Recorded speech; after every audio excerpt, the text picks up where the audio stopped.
Good morning. आज मेरे लिए एक नई शुरुआत है।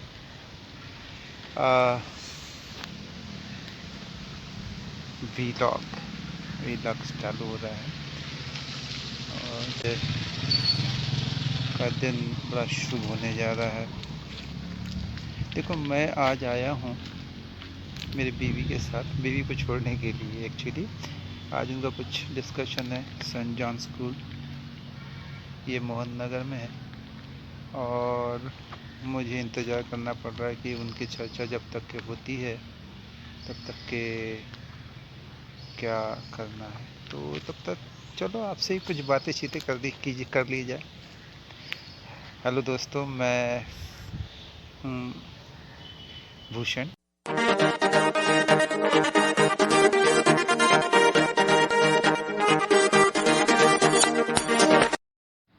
सेंट जॉन स्कूल का एरिया, सामने कुछ गाड़ियाँ खड़ी है और नेचर तो इतना बढ़िया है कि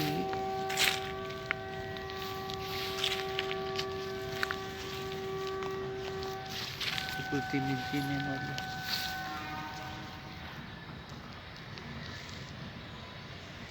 चारों तरफ हरियाली, पूरा ग्रीनरी है। और रेलवे स्टेशन होने की वजह से शायद ट्रेन की भी आवाज़ भी आपको तक पहुंच गई होगी। ये रही हमारी स्कूटर जिससे हम दोनों आए हैं। आज एक्चुअली मैं ये सोच रहा था कि मैं पूरा सामान पूरा लेकर पूरा सामान मैं, ये देखिए मेरा ये जो है, ये मैंने हैंडल कल रात को ही बनाया। इसमें मैं कैमरा लगा, बड़ा सोच समझ करके प्लान तैयार किया था। देखिए, नहीं, एक चाकू है, चाकू में वो एक लटकाने का वो है, और लगा करके जब स्पिरिट हो ना तो इसी तरीके से कुछ ना कुछ होता है कलाकारी। बेसिकली मैं एक मैकेनिकल इंजीनियर हूँ और बस पक्कड़ हूँ थोड़ा सा, कि बस फिक्र नहीं करता हूँ कि कहाँ और पैसा पैसा। हाँ तो मित्रों, मैं ये कह रहा था कि मैं ना एक बहुत, मतलब I was born with the silver spoon in my mouth when I was born in the rich family. मैं एक बहुत बड़े अमीर घर में पैदा हुआ और मेरे पिताजी बहुत बड़े लैंडलॉर्ड थे। और उसके बाद अच्छा, मज़े की बात ये है कि मेरे पिताजी जब मैं आया तो वो करीब करीब दादाजी भी, मतलब नाना जी भी बनने वाले थे। ऐसी पोजीशन है, मतलब मैं उनका उस ज़माने में नाती हो सकता था स्थिति में। और जब वो मुझे छोड़कर चले गए तो मेरे लिए बहुत सारी संपत्ति छोड़ के गए थे उन्होंने। तो मैं बता रहा था कि मेरे पिताजी की जब डेथ हुई थी तब मैं था 10वीं 12वीं में, और उसके बाद मुझे ही संभालना था क्योंकि अकेला बेटा था। मेरी बहन जो कि बहुत बड़ी थी, मेरी बड़ी माँ से वो आई थी, तो वो करीब करीब मेरी माँ की उम्र की थी। उस ज़माने के अजीब से शादियाँ हुआ करती थी और बड़े लोग तो उनको मान्यता भी थी। आज भी लोग, बड़े लोग जो सक्षम हैं वो छोटी लड़कियों से शादी करते। तो इसी प्रकार की सिचुएशन कुछ मेरे साथ थी कि मैं ऐसी छोटी माँ का बेटा था और बड़े बाप का, मतलब अमीर बाप का। और उम्र से हमारी बातें चल रही है कि मैं एक बहुत बड़े अमीर बाप का बेटा, उम्र में छोटी माँ से पैदा हुआ और उसके बाद सिचुएशंस जो बदलते गए, यही मेरी लाइफ को बहुत इंटरेस्टिंग बनाते हैं। सिचुएशंस इतने बदलते गए कि मतलब पता नहीं, कुछ गुरुओं का या कुछ मुझे आध्यात्मिक आकर्षण होने की वजह से मुझे कभी किसी बात का ऐसा, इतने टेंशन्स और इतने सब जगह से गुजरने के बावजूद भी मुझे कभी भी ऐसा तनाव नहीं आया और मैं हर समय खुश रहा, पता नहीं क्यों। लेकिन अब मुझे, जब मैं अब साल के 50 उम्र के 50 साल गुजर जाने के बावजूद भी जो मैं अपने आप को देखता हूँ कि इतना गुजरा है मेरे साथ, न मैं कभी डिप्रेशन में गया, न कोई तनाव आया और न ही कभी कोई ऐसी बात लगी कि मुझे ऐसा लगा कि सुसाइड कर लूँ, है ना। क्योंकि लोग थोड़ा कुछ हुआ कि चले सुसाइड कर लें, तो मुझे ऐसा कभी भी नहीं लगा कि मैं सुसाइड करूँ या फिर अब इतनी बुरी हालत है तो मेरा जीना फालतू है, इस तरह कभी नहीं लगा। तो हमारी बातें चल रही थी कि सिचुएशंस कैसी भी रहे, आदमी ने हार नहीं माननी चाहिए। और लगता है थोड़ा देर की समय नहीं निकल पाएगा, कैसा होगा, मेरे जीवन के साथ क्या होगा और मैं कैसे आगे अपनी ज़िंदगी गुजर बसर करूँगा। लेकिन अगर प्रकृति पे अगर भरोसा है और नेचर पे अगर भरोसा है और अपने कर्मों पे अगर भरोसा है तो हर सिचुएशन, आपके अगर दोस्त अच्छे हों, आपका अगर रिलेशंस अच्छे हो, तो समय कैसा भी करे निकल ही जाता है। अब अभी का उदाहरण देखो कि ये मैं देख रहा था बीवी के लिए।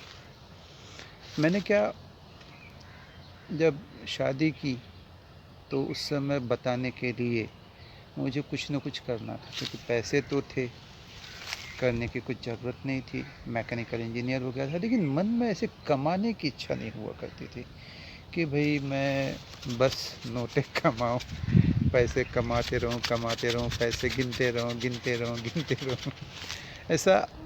और उसके लिए भाग दौड़ करता रहूँ, क्योंकि पैसे इतने ज़्यादा देखे थे मैंने, इतने ज़्यादा देखे थे कि एक तृप्ति का भाव बना हुआ था हर समय मन में कि पैसों की क्या ज़रूरत है यार आदमी।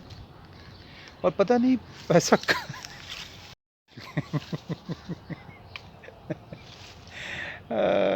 वो कहते हैं ना, कभी एक होए सपूत तो क्यों धन संचय कीजिए, होए कपूत तो क्यों धन संचय कीजिए। तो मुझे भी समझ में नहीं आता कि मैं सपूत में आता है कपूत में आता लेकिन एक सिचुएशंस के बाद ना वो जो जमा हुआ धन था वो हो गया कम। शादी होने के बाद जब तक के गाड़ी चली है, पैसों पर, जमे हुए पैसों पर चलती रही। फिर मैंने बहुत सारे अलग अलग फिर हाथ पर छटपटाना चालू कर दिया मैंने। बीवी भी कोशिश करती रही, छोटे छोटे ट्यूशन्स लेना। मैं बीवी की भी कहानी आपके साथ शेयर करूँगा, बहुत स्ट्रगलिंग उसने, मतलब उसी से मैं इंस्पायर होता हूँ और उसी को देखते हुए मुझे लगता है कि यार अगर ये अगर मुझे कमाने के बारे में और ये सब बातों के बारे में अगर नहीं बताती, या उसका उदाहरण अगर मैं अपने आंखों के सामने नहीं रखता, तो मेरे लिए तो अभी भी मैं कोई ख़ास कमा नहीं रहा हूँ, और बस अभी ध्यान के 90 दिन पूरे कर लिए हैं, और मेरा मेन इंटरेस्ट जो है ना वो ध्यान है। महात्मा बुद्ध के जैसे एक दिन एक अपने बन जाऊं और हर दुख चिंता का जवाब ढूंढूं, और अपने लोगों के कोई धर्म की संस्थापना नहीं करनी है, या ऐसी कोई ये भी नहीं, कोई आकांक्षा नहीं, बस अपने में मस्त रहे, ये मुझे बड़ा अच्छा लगता है। लेकिन दुनियादारी के जो चक्कर है, उस चक्कर में पैसा कमाना भी ज़रूरी हो जाता है, ये बात है। तो ये बात तो है ज़रूरी। तो ये मैं अपने बीवी से देख रहा था, सीख रहा था। उसने 2-3 बातें मुझे समझाई, मतलब वो कभी बोलती नहीं, कोई भी चीज़ वो सीधे तौर पे कभी नहीं बोलेगी। उससे मैं एक चीज़ सीखा, विश्वास। विश्वास कैसे किया जाए लोगों के ऊपर, अपने ऊपर, अपने घर के लोगों के ऊपर। उससे एक चीज़ सीखा, कैसी मेहनत की जाए। लेकिन अभी मैं उससे मेहनत सीखा नहीं, जितनी वो मेहनत करती है ना। हमारी बात चल रही थी कि हर एक कहते हैं ना कि मेरे जीवन का ये उद्देश्य है, वो उद्देश्य है, ऐसा उद्देश्य है। तो बस मेरा जो उद्देश्य है ना, वो सिर्फ इतना ही है कि मैं अपने परिवार को एक सुखी ज़िंदगी से दे सकूं, जो कि अब तक मैं नहीं दे पाया उम्र 50 पूरी होने के बावजूद भी। और उसके बाद ऐसे एक पीपल के पेड़ के नीचे बैठ जाऊं आराम से, जहां मुझे कोई डिस्टर्ब करने वाला ना हो, और बढ़िया से अपनी जिम्मेदारी निभा करके। ऐसे नहीं कि मैं जा कर के परिवार को छोड़ दूंगा और फिर पहाड़ पे जाके बैठ जाऊंगा, क्योंकि हमारे जो आध्यात्मिक गुरु हैं, उन्होंने यही बताया कि यही जीवन में रहना है, और इसी जीवन में रहने के साथ साथ अपना ध्यान मार्ग भी पूरा करना है। मोक्ष वोक्ष की बात तो जब वो बहुत ऊंची बात होती है, बड़ी ऊंची ऊंची बातें लगती है मेरे को। लेकिन जितना भी है, बस ऐसे जीते जीते मस्ती करते रहे, और मस्ती करके जीते रहे, बस यही ऐसा मकसद है। अब इस सिचुएशन में होता क्या है कि एक तो मस्ती करने जाए तो ये छूट जाता है, पैसा छूट जाता है, पैसे कमाने में लगो तो मस्ती छूट जाती है। तो फिर मैंने सोचा, जो हमारे जो आध्यात्मिक गुरु है, उन्होंने यही बोला है कि बस मस्ती और इसके बीच में सामंजस्य स्थापित करो। तो अब ये होगा कैसे? तो सुबह का समय अपना ध्यान का होता है, और उसके बाद अपने काम पे लग जाता है। तो इतने मतलब खाना पिकअप का चल रहा है कि मेरे में ना, और एक इंटरेस्टिंग वो भी बहुत अच्छा है, मैं बताऊंगा उसके बारे में, कि मुझे कुकिंग का बड़ा शौक़ है। अच्छा, ये भी आया है, मेरी जो माँ थी उसको थॉरोली एक ही काम था, जो घर में आए मेहमान, उस समय मेहमान भी बहुत आया करते थे, तो घर में आए हुए मेहमानों को खाना खिलाओ, और मैं अकेला बेटा होने की वजह से उसको मदद करते रहता था। तो मुझे खाना बनाने का और उसका बड़ा शौक़ है। तो ऐसी स्थिति में मुझे वो शौक़ है, तो मैं सोचा था कि मैं क्यों ना ऐसा कुछ करूं कि मेरा शौक़ भी पूरा हो जाए और पैसा भी आ जाए। तो अभी अभी कुछ ही दिनों पहले हमने कुछ खाने का पिकअप वगैरह का शुरू किया है, चल रहा है धीरे धीरे। हो जाएगा। और जब इंसान चिंता नहीं करता तो हो ही जाता है ना। तो अभी उसका भी चल रहा है। अब मुझे जो लग रहा है कि मैं जिम्मेदारी पूरी करना चाहता हूँ और घर वालों को एक सुखी ज़िंदगी देना चाहता हूँ। ये कैसा होगा, क्या होगा, मुझे पता है कि ये होगा ज़रूर, ये होगा ज़रूर, लेकिन कैसा होगा ये मुझे नहीं पता। इसीलिए आप मुझे फक्कड़ बोल सकते हो कि मुझे पता नहीं होता कि कैसे होगा, लेकिन हो जाएगा ये कंफर्म, और वो हो भी जाता है। अब ऐसे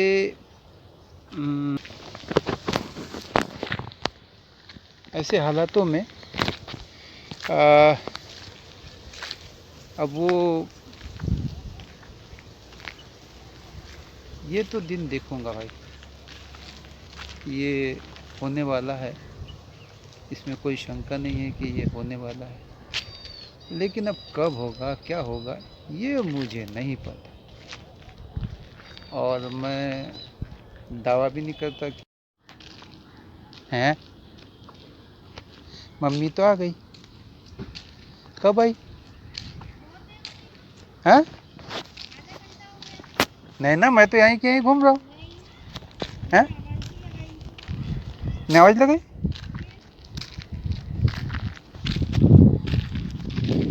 वो देखो, मम्मी आ गई है। पानी पी रही है। उनका मीटिंग अभी ख़त्म हो गया है और अभी इस वक्त वो आ गई, और वो काफ़ी देर से इंतज़ार कर रही थी शायद, और मैं तब तक के ब्लॉग ये कर रहा था। अभी उसका हो गया है मीटिंग, अभी हम लोग निकलेंगे यहाँ से घर की तरफ और देखते हैं आगे क्या होता है।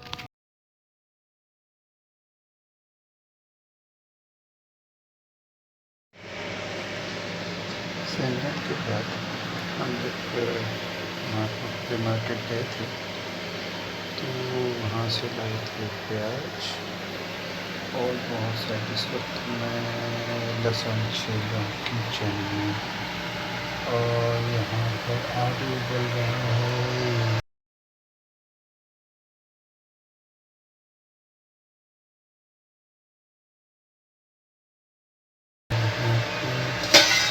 नीचे और ये चटनी होती है, चटनी को क्या, ये खट्टी चटनी, ये मीठी चटनी, और ये मालते इस वक्त लहसुन छिपा है, और ये रही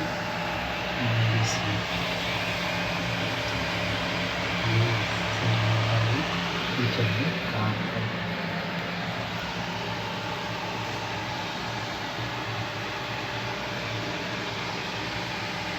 तो मैं बात कर रहा था ना कि कब खाना चालू किया है, बस इसी का आने पूरी वगैरह की तैयारी कर रहा है। और मज़े की बात है कि इंजीनियर के हाथ की पानी पूरी होगी कैसे, ये तो जब खाएंगे और खाने वाला जो खाएगा तो वही बता पाएगा, है ना। देखते हैं, अभी तैयारी चल रही है ना।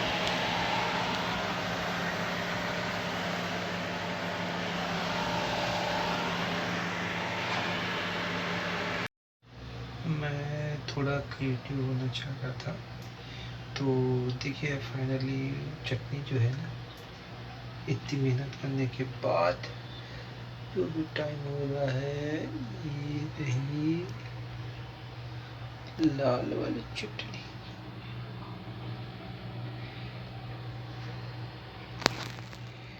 और ये रही हरी चटनी। और मैं थोड़ा क्रिएटिव बनना चाह रहा था, तो when I will give delivery I will send this cubes, है ना। बेहतरीन आइडिया। तो थोड़ा क्रिएटिविटी तो होना चाहिए कि भाई अगर किसी को दिखाना चाहिए this is my out kitchen, this is सीढ़ी। इस वक्त अभी मैं ये सब तैयार